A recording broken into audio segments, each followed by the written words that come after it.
میرے محبوب کریم صلی اللہ علیہ وآلہ وسلم کے نواسۂ پاک جناب سیدنا حسن علیہ السلام، آپ کا نام پاک حسن ہے اور آپ کی جو کنیت ہے وہ ابو محمد ہے۔ آپ کے بہت زیادہ لقب تھے، آپ سبت کے نام سے مشہور ہوئے، آپ اکبر کے نام سے بھی مشہور ہوئے، آپ زاہد، طیب اور کریم کے نام سے بھی مشہور ہوئے۔ آپ کی ولادت باسعادت 15 رمضان المبارک 3 ہجری کو ہوئی، جو تمام مہینوں کا سردار ہے۔ حضور سید عالم صلی اللہ علیہ وآلہ وسلم نے فرمایا رمضان کا مہینہ تمام مہینوں کا سردار ہے، اور حضور سید عالم صلی اللہ علیہ وسلم نے بھی یہ بھی فرمایا کہ یہ جو حسن ہے یہ سردار ہے، سید ہے۔ جب اپنے نواسے کی پیدائش کی خبر ملی نا، ولادت باسعادت کی خبر ملی، تو حضور سید عالم صلی اللہ علیہ وسلم بڑے خوش ہوئے۔ حضور مسکرائے، جلدی سے سیدہ طیبہ طاہرہ جناب فاطمہ الزہرا رضی اللہ تعالیٰ عنہ کے گھر تشریف فرما ہوئے۔ جب سیدنا علی علیہ السلام نے حضور کو دیکھا تو جناب امام حسن کو حضور کی جولی میں ڈال دیا۔ پھر کملی والے نے فرمایا اے علی، اس بچے کا نام کیا رکھا ہے؟ سیدنا علی علیہ السلام نے فرمایا اس بچے کا نام اس کے نانا پاک رکھیں گے، یعنی آپ رکھیں گے۔ ایک روایت میں آتا ہے کہ حضرت علی علیہ السلام نے عرض کی یا رسول اللہ، میں نے اس کا نام حرب رکھا ہے، جنگجو رکھا ہے۔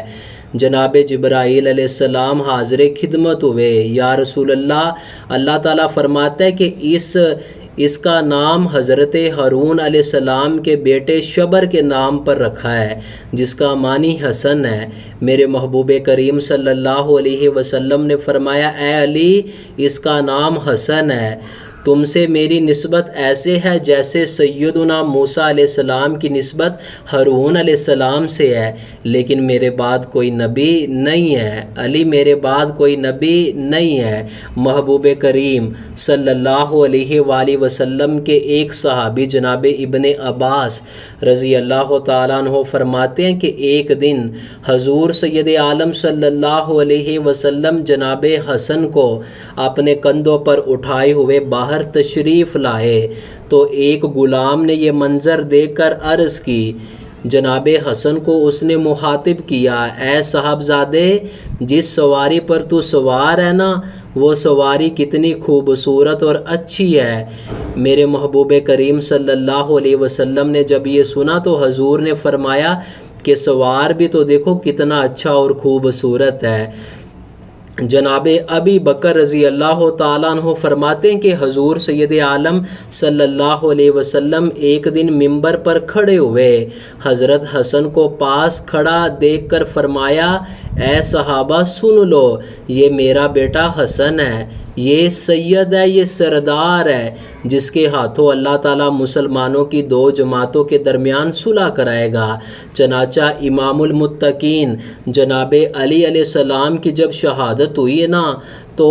آپ کی شہادت کے بعد آپ کے بیٹے جناب حسن خلیفہ منتخب ہوئے، لیکن ساتھ ہی اس وقت کچھ دشمن تھے جو اہل البیت کے خلاف اٹھ کھڑے ہوئے۔ انہوں نے عطرت رسول کے متعلق شرمناک اور توہین آمیز روش اختیار کر لی۔ چنانچہ ایسے حالات پیدا کر دیے گئے کہ قریب تھا کہ مسلمانوں کے 2 گروہوں کے درمیان ایک ایسی خطرناک جنگ چھڑ جاتی کہ جس سے نہ صرف یہ مسلمانوں کا قتل عام ہوتا بلکہ اسلام کی بنیادوں کو بھی تکلیف پہنچتی، نقصان پہنچتا۔ چنانچہ انہی خطرناک حالات کے پیش نظر جناب حسن نے 6 ماہ اور چند دن کے بعد بڑی ہی حکمت عملی، حسن و تدبر اور فراست امامت سے کام لیتے ہوئے جناب امیر معاویہ رضی اللہ تعالیٰ عنہ سے ان شرائط پر صلح کر کے اپنے نانا مصطفیٰ صلی اللہ علیہ وسلم کے علم غیب پر مہر تصدیق ثابت کر دی، کیونکہ حضور سید عالم صلی اللہ علیہ وسلم نے پہلے صحابہ کو فرما دیا تھا کہ یہ جو میرا نواسا ہے نا، یہ 2 گروہ کے درمیان صلح کرائے گا۔ آپ نے اپنی ساری خلافت جناب امیر معاویہ رضی اللہ تعالیٰ عنہ کے حوالے کر دی، ان شرائط پر کہ جناب امیر معاویہ رضی اللہ تعالیٰ عنہ کے بعد خلیفہ پھر جناب حسن منتخب ہو گئے۔ جناب امیر معاویہ 1,00,000 درم سالانہ حضرت حسن کو ادا کرتے رہیں گے۔ اہل مدینہ اور اہل عراق سے جو حضرت علی کے زمانے کے متعلق کسی شخص سے بھی کوئی مواخذہ اور مطالبہ نہ لیا جائے، اہل البیت طہار کی عزت و آبرو، مال و جان کی حفاظت کی جائے۔ جناب امیر معاویہ نے یہ تمام شرائط قبول کر لی اور صلح ہو گئی، مگر اس وقت کے کچھ اہل البیت کو، جو اہل البیت سے محبت کرنے والے لوگ تھے نا، ان کو حضرت امام حسن کا حضرت امیر معاویہ کے حق میں دستبردار ہونا بہت ہی ناگوار گزرا۔ انہوں نے طرح طرح کی نکتہ چینیاں بھی کی اور اشاروں میں ناراضگی کا اظہار بھی کیا، اور شاید موجود دور کے کچھ مسلمان بھی انہی لوگوں کے نقش قدم پر چلتے ہوئے جناب امام حسن کے اس حسن عمل کو اچھی نگاہ سے نہیں دیکھتے۔ حالانکہ امام حسن علیہ السلام نے تو 2 جماعتوں کو خوفناک جنگ سے بچانے کے لیے، اسلام کی بنیادوں کو قائم رکھنے کے لیے اور دین میں فتنہ فساد کو روکنے کے لیے ایک بہت بڑی قربانی دی تھی، بہت بڑا اثار تھا، بہت بڑی سخاوت تھی، اس لیے کہ وہ دنیا کے کسی سلطنت کے حکمران نہیں تھے،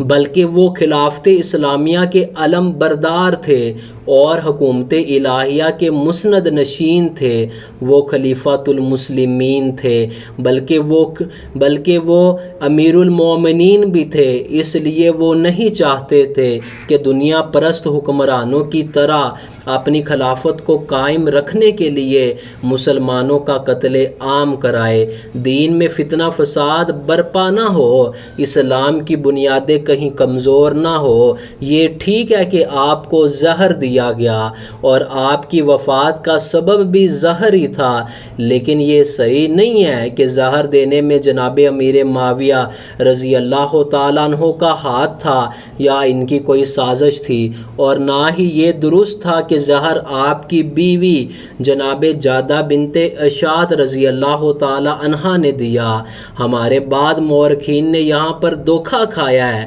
اور نہ ہی یہ قابل قبول ہے کہ آپ کی بیوی جادہ یزید کے جھانسے میں آ گئی ہو اور یزید نے اس کو یہ لالچ دیا کہ تم سے نکاح کر لوں گا۔ ایسا بالکل بھی نہیں ہے، جیسا کہ ہمارے بعد مورخوں نے ایک من گھڑت افسانہ گڑھ لیا ہے، اس لیے کہ اس کی نقل تو کہیں ہے نہیں اور عقل بھی تسلیم نہیں کرتی کہ امام الاتقیاء، سرتاج الاولیاء، جگر گوشہ بطول، نواسہ رسول کی بیوی کسی کے بہکاوے میں آ جائے۔ یہ یاد رکھنا ضروری ہے کہ قرآن پاک اور حدیث کے مقابلے میں تاریخی واقعات کی کوئی حیثیت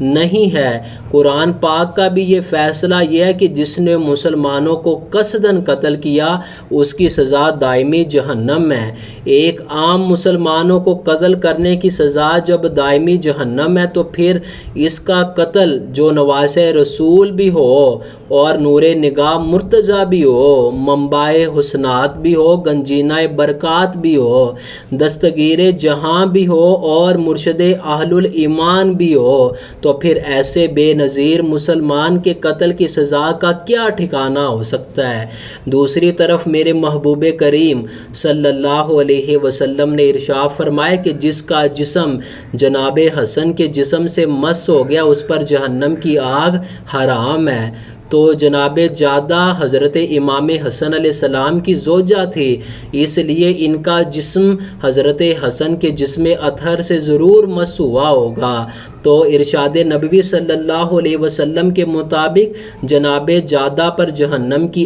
آگ حرام ہے، اور قرآن کا بھی یہ فیصلہ کہ قتل مومن کی سزا دائمی جہنم ہے۔ تو اگر مورخوں کے فرضی افسانے کو صحیح تسلیم کر لیا جائے تو فرمان مصطفیٰ پر حرف آ جاتا ہے۔ تو بات یہ ہے کہ تاریخ دانوں کے پاس اس کی کوئی سند صحیح نہیں ہے۔ انہوں نے بغیر کسی معتبر حوالے کے حضرت جادہ پر زہر دینے کا الزام لگا دیا۔ حضرت امیر معاویہ رضی اللہ تعالیٰ عنہ کو بھی اس سازش کا شریک کر لیا۔ تو جب مورخین کے پاس اس کی کوئی سند نہیں ہے تو پھر تاریخ دانوں کو اپنی ذاتی رائے کے مقابلے میں قرآن و حدیث کو کیسے جھٹلایا جا سکتا ہے؟ اور پھر مورخین کی اس زیادتی کو اس سے بھی سمجھا جا سکتا ہے کہ جب حضرت حسن علیہ السلام کا مزاج زیادہ بگڑ گیا نا تو جناب امام حسین علیہ السلام نے پوچھا کہ اے بھائی مجھے بتا دو کہ زہر کس نے دیا تھا؟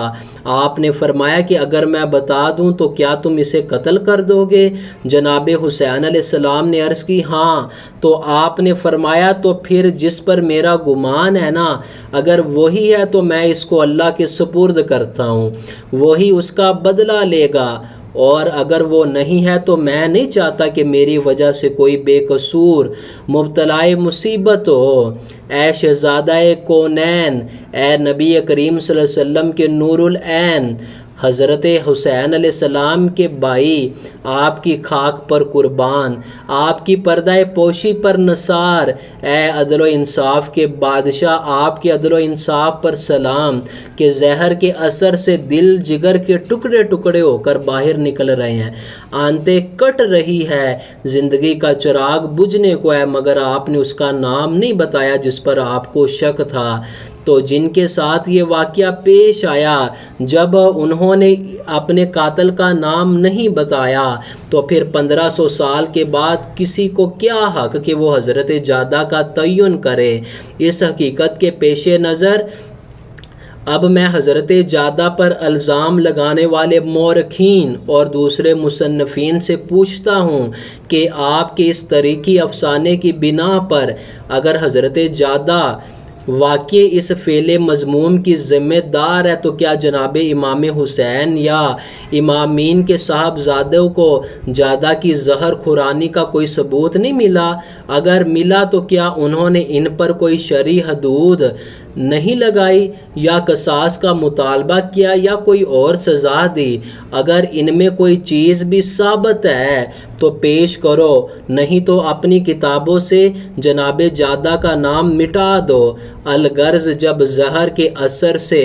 آپ یعنی پوری طرح بے چین ہونے لگے تو ایک روایت کے مطابق ہے کہ جگر کے 70 ٹکڑے گرے، بے تابی و بے قراری بڑھتی گئی، طبیعت بگڑتی گئی، پیشانی پر آثار و حزن و ملال پیدا ہونے لگے۔ تو جناب حسین علیہ السلام نے پوچھا بھائی جان آپ اتنے بے قرار کیوں ہیں؟ تو آپ نے فرمایا کہ اس وقت میری آنکھوں کے سامنے میدان کربلا کا خوفناک منظر ہے، تمہارے جسم پر تیروں کی بارش ہوتی دیکھ رہا ہوں، علی اکبر کے بدن کے ٹکڑے ہوئے مجھے نظر آ رہے ہیں، علی اصغر کے حلق پر تیر پیوست ہوتا دیکھ رہا ہوں، بہن زینب کے خیمے جلتے ہوئے نظر آ رہے ہیں۔ اے میرے پیارے حسین بھائی، میدان کربلا میں ثابت قدم رہنا،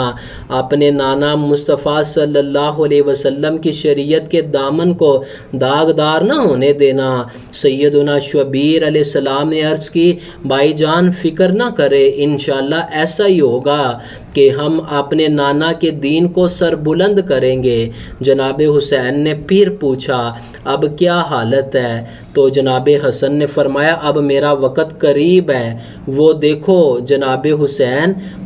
میرے نانا پاک محبوب کریم صلی اللہ علیہ وآلہ وسلم تشریف لائے ہیں، جناب علی میرے باپ شیر خدا تشریف لائے ہیں،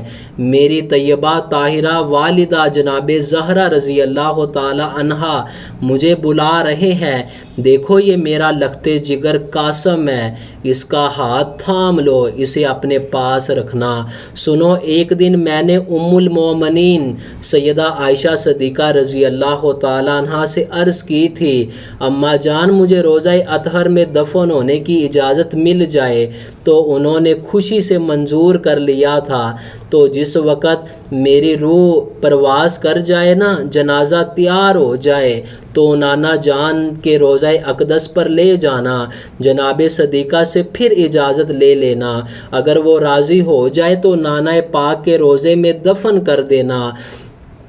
اگر کسی فتنہ فساد کا خطرہ ہو تو پھر تکرار نہ کرنا، مجھے جنت البقیع میں اماں جان کے پہلو میں دفن کر دینا۔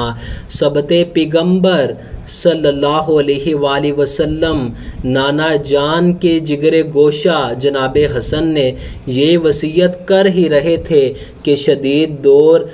شدید درد کا دورہ پڑا اور ساتھ ہی قے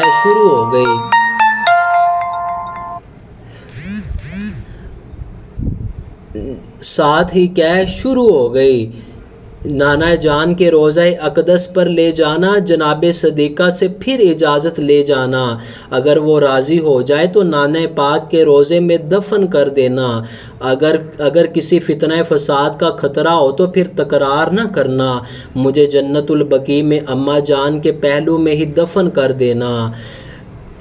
ابھی حضرت امام حسن علیہ السلام وصیت فرما رہے تھے کہ شدید درد کا دورہ پڑا اور ساتھ ہی قے شروع ہو گئی، پھر آپ نے جگر کے ٹکڑے آپ کے کٹ کٹ کر نکلے، پھر آپ کی طبیعت بگڑ گئی، پھر شہزادہ کونین آپ کی روح پرواز ہو گئی، جناب نانا کی فرقت حسین نے دیکھی، پیارے باپ کی میت حسین نے دیکھی، شفیق ماں کی بھی تربت حسین نے دیکھی، عزیز بھائی کی رحلت حسین نے دیکھی۔ کس احتیاط سے کانٹوں پہ چل رہے تھے حسین، منا رہا تھا زمانہ سنبھل رہے تھے حسین۔ اور پھر تجہیز و تکفین کے بعد آپ کا جنازہ مبارک اٹھایا گیا، جناب عائشہ صدیقہ سے اجازت طلب کی گئی، آپ نے فرمایا کہ یہ ان کے نانا پاک کا حجرہ ہے، اس میں میری اجازت کی کوئی ضرورت نہیں، میں کون ہوتی ہوں اجازت دینے والی، یہاں دفن ہونے کا ان کے سوا اور کسی کو حق نہیں ہو سکتا۔ مگر مروان جو تھا اس نے فساد کیا اور نوبت یہاں تک آ پہنچی کہ جناب امام حسین کے ساتھی بھی ہتھیار بند ہو گئے، لیکن جناب ابو ہریرہ نے ان کے بھائی حسن کی وصیت یاد دلائی تو آپ خاموش ہو گئے۔ پھر جناب امام حسین علیہ السلام نے امام حسن کو جنت البقیع میں اپنی اماں جان سیدہ فاطمہ الزہرا رضی اللہ تعالی عنہا کے ہاں دفن کر دیا۔ اللہ تعالیٰ سے دعا ہے اللہ تعالیٰ ہمارے دلوں میں جناب حسن حسین کی محبت عطا فرمائے۔